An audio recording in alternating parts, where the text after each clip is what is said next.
Olá, Climbers! Por cá, Anderson Salles, analista, consultor e gestor credenciado à CVM e sócio fundador da Climb Investimentos, passando aqui para compartilhar com vocês mais alguns insights de investimento, tentando ajudá-los na tomada de decisão acerca desta matéria. Vamos para a vinheta de abertura, aqui na sequência a gente traz o tema do vídeo desta semana.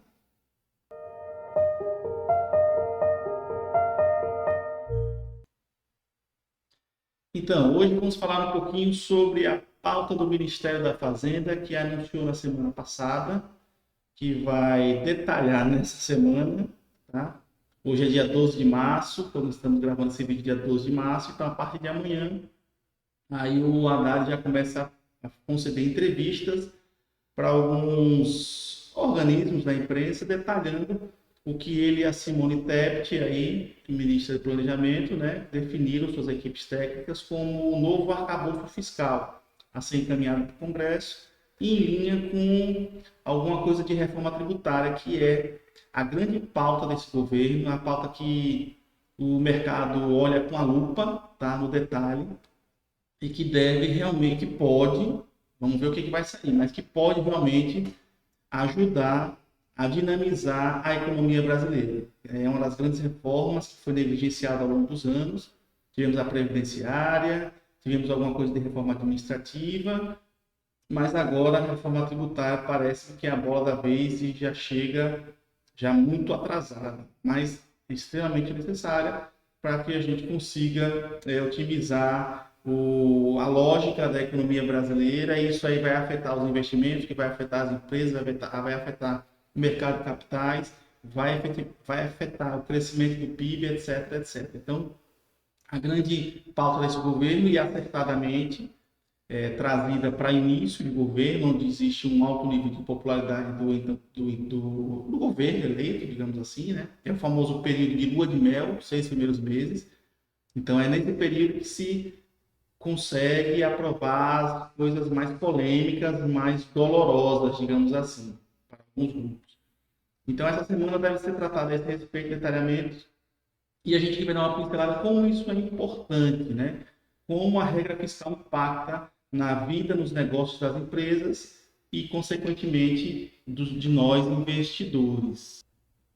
Antes disso, rapidamente falar que a gente tem presenciado uma disputa de discurso por parte do presidente Lula, atacando politicamente o Banco Central, que no caso brasileiro não há o que se falar do Banco Central, certo? É um Banco Central premiado internacionalmente, corpo técnico aí inquestionável, a qualidade desse corpo técnico, e muito longe de decisões políticas. Então, o que o presidente Lula tem feito de maneira totalmente equivocada e atabalhoada é tentar desautorizar o Banco Central, jogando para cima dessas decisões do Banco Central um pano de fundo político, certo? E que não há, na verdade não há. A taxa básica de juros no Brasil a 13,75% é adequada para uma meta de inflação posta pelo Conselho Monetário Nacional, e aí é um órgão colegiado, tá certo? Que tem o Banco Central tem um voto, mas que tão somente preserva o poder de compra do real, né? Que muita gente pode não ter em mente, mas é importante dizer, o real é uma das moedas mais fortes, fora, claro, dólar, euro, essas moedas dos países desenvolvidos e países mais ricos do mundo, Europa Ocidental, América do Norte, né? Sabe? Japão e China a gente não vai nem colocar no bolo porque existe toda uma questão diferenciada. Mas fora dólar e euro, né? E claro, os vários tipos de dólar, né? Dólar australiano, dólar neozelandês, dólar canadense, tirando essas moedas aí, o real se apresenta como uma moeda fortalecida no mundo e valorizou-se bastante nos últimos anos. Isso a gente não pode tirar de questão.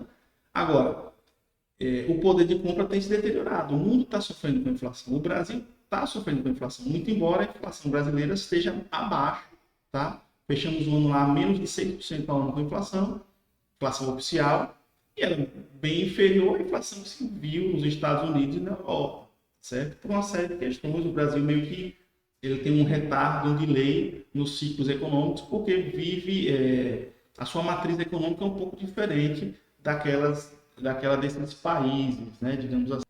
Então, assim, é preciso registrar que não dá para minar o trabalho do Banco Central brasileiro. Certo? O governo erra, o presidente erra, o Fernando Haddad erra, porque o papel do Banco Central está sendo executado da melhor forma possível, tá certo? Então, esse é um fato. Tem que se lidar com ele. E o presidente do Banco Central e a atual diretoria tem mandato até o final de 2024, ou seja, ele entra 2 anos aí do governo brasileiro, do atual governo eleito. Então, isso é fundamental, né? No sentido de segregação de funções, pesos e contrapesos, que um Estado democrático de direito exige. E é esse Estado democrático de direito, com todas essas divergências, que garantem um ambiente melhor, mais sadio para todos os players do mercado, tomadores de crédito, credores, devedores, investidores, empresas, projetos. Então, toda essa turma aí, ela precisa de um cenário dessa forma. Então, por mais que a gente discorde de determinada posição de um player ou de outro, a existência dele, mesmo que seja para divergir, é fundamental para a saúde do mercado. E aí fica a nossa posição a esse respeito. Então, não tem muito o que fugir disso, tá? Então, o presidente politiza, joga para a base, ele quer ganhar ou garantir os votos que o elegeram, ou permanecer esses votos que o elegeram, com esse discurso. Mas ele é totalmente falacioso. O Banco Central ele é independente, ele é técnico, ele só foi colocado lá na cadeira pelo governo anterior, por um partido diferente dele, ponto. Ponto. Mas o Banco Central não é de um governo nem de outro. O Banco Central é do país, é do Estado. E é essa política de Estado que a gente deve, ao longo do tempo, solidificar. Porque isso vai garantir a entrada de investimentos, né, do exterior, de investimentos estrangeiros, que o Brasil tanto necessita para decolar, enquanto potência econômica, vamos dizer assim, porque o Brasil na verdade, você pode querer dizer que não, mas o Brasil é uma potência econômica, né? O quinto maior país do mundo em extensão territorial, a segunda maior democracia do mundo, né, em termos de pessoas, de população sob um regime democrático, uma matriz econômica totalmente diversificada, com indústria, com agro, com um sistema financeiro assim robusto, né, com muito tecnológico, com muitos sistemas de controles, né, com transparência na maior parte dos casos. Então, assim, esse é o país, né, que está se lidando. Poderia estar muito melhor se a gente resolvesse, ou vai estar muito melhor quando a gente resolver esses problemas aí de arcabouço regulatório, legislativo, no que toca ao mercado, certo? No tocante ao mercado. Então, tem muita coisa, como a reforma tributária, é isso que o governo quer atacar nesse momento, né? Mas, assim, dito isso, é importante que se entenda o papel de cada um. Então, o ministro da Fazenda tem um papel, tá? Ele está mais preocupado com o crescimento do PIB, etc., né? Com superávites, e o Banco Central está preocupado em proteger a moeda, porque a moeda forte, e eu já falei sobre o real, é uma moeda forte dentro do que existe de moeda no mundo, tá certo? O real é uma moeda forte. A partir de uma moeda forte, e se você preserva o poder de compra dessa moeda, você melhora a qualidade de vida das pessoas. É só a gente olhar o brasileiro que vai fazer viagem para a Argentina, tá certo? Então, a moeda argentina se deteriorou por medidas de governo equivocadas. Então, quando o presidente Lula ataca o Banco Central, ele está se aproximando da Argentina, ele está se aproximando da Venezuela, o que é péssimo, né? Ele acha que a forceps ele consegue baixar a taxa básica de juros, baixar a Selic. Não consegue. A taxa básica de juros ela é matematicamente calculada para se atingir uma meta de inflação que não é definida pelo Banco Central. O Banco Central tem um voto, são 3 votos. O Conselho Monetário Nacional é formado por 3 players, um dos quais é o ministro da Fazenda, e o outro, um assessor direto do ministro da Fazenda, um secretário especial ali do Ministério da Fazenda. Então, essas 3 pessoas definem a meta de inflação, tá certo? A meta de inflação hoje do Brasil é em 3,25%, 3,25% ao ano, tá? Com um viés de 1,5 para mais e 1,5 para menos. Esse número calculado tendo em vista preservar esse poder de compra do brasileiro, tá certo? Preservar a hora, o tempo do brasileiro, porque o poder de compra ele é uma medida, uma métrica do seu tempo. O seu salário, né, é uma métrica do seu tempo. Cada um de nós tem que fazer essa reflexão, né? Quando a gente tem aquele jargão americano, né, antigo, time is money, tempo é dinheiro, mas é justamente isso, né? O seu poder de compra é o seu tempo, e ninguém quer perder tempo, porque o tempo não volta, você não volta atrás no tempo, né? O tempo é preciosíssimo. O tempo que você deixa de estar com a sua família, com as pessoas que você gosta, para estar ali produzindo, trabalhando, não é isso? E aí esse tempo tem que ser adequadamente valorizado. E aí dessa história toda, desse emaranhado de engrenagem, aí se chega a um número chamado meta de inflação e é delegado a um determinado player, que é o Banco Central, atingir essa meta, proteger a moeda. Então, qual é o Banco Central? Proteger o real, proteger a nossa moeda. Por quê? Proteger essa moeda, todas essas engrenagens, elas vão ser respeitadas. E a gente, no final das contas, a população, vai ter uma melhor condição de viver, né, mais feliz, mais satisfeita com o nosso país. Tudo depende muito desse poder de compra. E aí, quando eu me refiro a isso, eu cito, cada um pensa um pouquinho no que é um brasileiro hoje, com real em mãos, fazendo turismo ou viajando ou passeando na Argentina.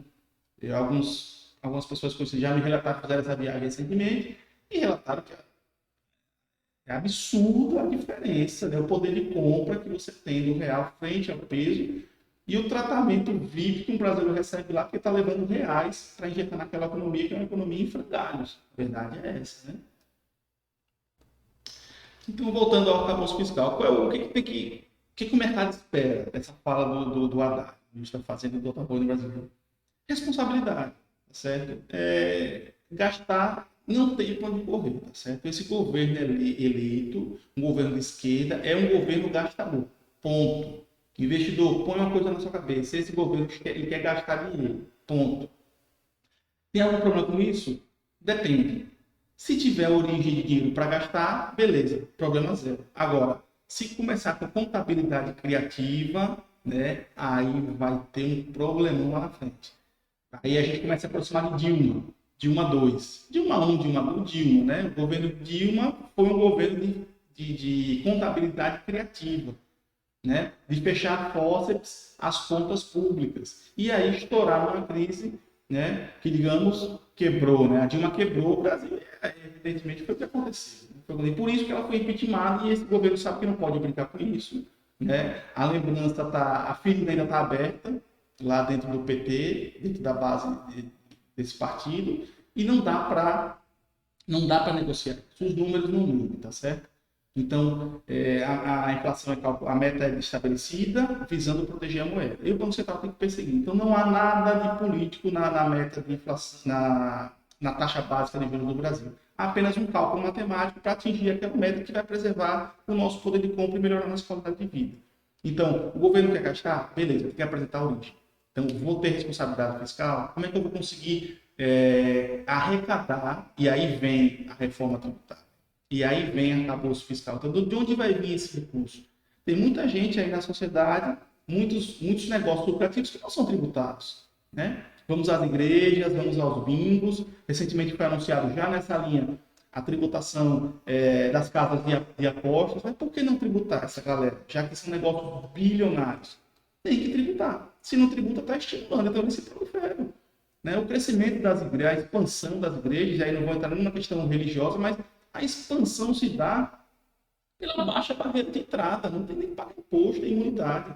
Então, isso é um tipo de coisa que tem que ser revista. Ah, Anderson, você gosta de pagar imposto? Não, eu não gosto de pagar imposto.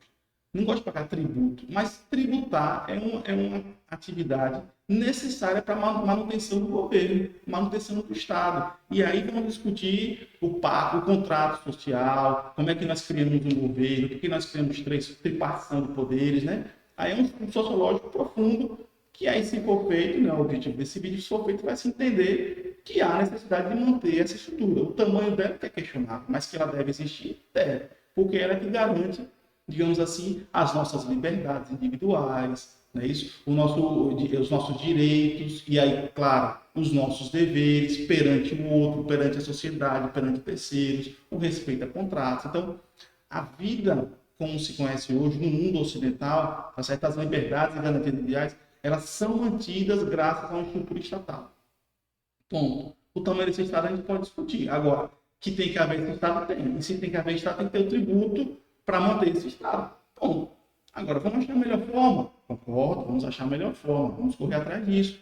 Esse é o final do governo. Agora, enquanto ele não calibrar essa história das entradas e receitas, as origens, para fazer frente às saídas nos programas sociais, nas obras de infraestrutura que ele vai ter que fazer, entendeu? Enquanto isso aí não ficar claro, então vai haver uma pressão inflacionária, porque gastar dinheiro significa injetar dinheiro na economia, tá certo? Se você injeta dinheiro na economia, as pessoas compram mais, elas vão ao consumo. Se elas vão ao consumo, os preços sobem, porque a base industrial é a mesma.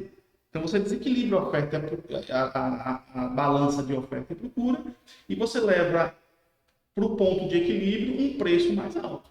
É isso que acontece, se essa conta não é bem feita. E se a inflação sobe, o que o Banco Central faz? Aumenta a taxa básica de juros, porque ele tem uma meta a cumprir, não é isso? E a meta é feita pensando em preservar o nosso poder de compra, a nossa qualidade de vida. Então esse é o resumo da ópera, vamos acompanhar o que ele tem a dizer, né? O Haddad em anúncio oficial, se o presidente vai comprar a briga, porque isso vai ter um custo político perante o Congresso. Então, sem o apoio do presidente, essas coisas dificilmente passam. Então, tem um custo político e deve ter queimado esse cartucho agora, nos primeiros 6 meses na lua de mel. Tá certo? E é isso que a gente tem que acompanhar e verificar. Tá bom? Então, essa é a nossa palavra de hoje, nosso insight para você, investidor. Sigam a gente no Instagram, interajam com a gente aqui nos comentários, se inscrevam no canal, estamos à disposição, baixem nosso aplicativo, faça a assinatura, converse com toda a equipe de análise que está disponível aí para te ajudar a tomar a melhor decisão de investimento. Insights 100% independentes, estamos totalmente desconectos de bancos e corretoras de investimento. Vamos para a vinheta de encerramento e eu agradeço aí você que ficou assistindo até o final do nosso vídeo. Valeu, até a próxima.